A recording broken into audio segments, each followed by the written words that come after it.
মানে কি বলতে চাচ্ছ? তুমি কি আমাকে ঘুষ দিতে চাচ্ছ? আমাকে কি দেখে মনে হয় যে আমি টাকার বিনিময়ে কাজ করি? না না ভাই, আমি আপনারা কোনোভাবে ঘুষির কথা কইনি। আচ্ছা আচ্ছা ঠিক আছে, তোমার মোবাইল নাম্বারটা দিয়ে যাও। যদি আমি কোনো উপায় বের করতে পারি তাহলে তোমাকে আমি কল দিবানে। ও মইনুল, হ্যাঁ ভাই, আপনি বলতেছি তোমার কাছে তো আইলাম, তোমার জন্য একটা সুখবর আছে। কি সুখবর ভাই? বলতেছি তুমি তোমার জমি খারিজ করাতে চাইলে না, জমি তো এখন খারিজ করাতে পারবা। যাক, তালি তো ভালো ভাই। আমি তোমার এই জমির বিষয় নিয়ে আমার বড় স্যারের সাথে কথা বলেছি। তোমার যে সমস্যাটা ওইটা আমি সমাধান করে দিবানে।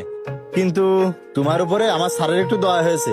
আমি বলেছি যে স্যার, ও হলো আমাদের গ্রামের ভাই বেগার মানুষ, আর তারপরেও আমার একটু দয়া হয়েছে তোমার উপর, এই জন্য আমি স্বয়ং তোমার বাড়ির উপরে। যাক, মেলা ধন্যবাদ ভাই, আপনারে মেলা ধন্যবাদ যে আপনি আমার কাজটা অবশেষে কইরেই দিচ্ছেন। হ্যাঁ হ্যাঁ ভাই, কিন্তু তার বিনিময়ে তোমার অল্প কিছু টাকা খরচ করা লাগবে। কি করছেন ভাই? টাকা?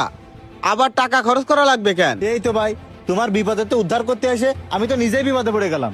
টাকার কথা শুনে মনে হচ্ছে তুমি তো আকাশে পড়েছো।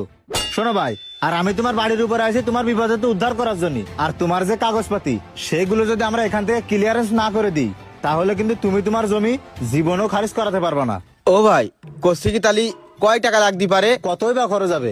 এই মনে করো তোমার ওই কাগজের ফাইলটা 5টা টেবিলে যাবে, 5টা স্যারের সই লাগবে, তারপরে তোমার জমিটা কোন মজায় আছে এটা দেখতে হবে, আর তারপরে তোমার জমির কাগজপাতি সবকিছু ঠিকঠাক আছে কিনা। এছাড়াও আরো অনেক কাজ ভাই, এগুলো তুমি বুঝবার না। এই সব মিলে মোটমাট 11-12 হাজার টাকা খরচ হবে না। সরকারি খরচ তো মাত্র 1100 টাকা লাগে, আর আপনি 11-12 হাজার টাকা কি করে চাচ্ছেন? আরে ভাই, তুমি সে সরকারি ফি 1100 টাকা নিয়ে পড়ে রয়েছো, যেখানে আমি একটা জমির খাজনা করতে নিই 5 থেকে 7 হাজার টাকা। আর সেখানে তুমি একটা 2 বিঘে জমির খারিজ করাবা, তাহলে একটু টাকা পয়সা খরচ করবা না?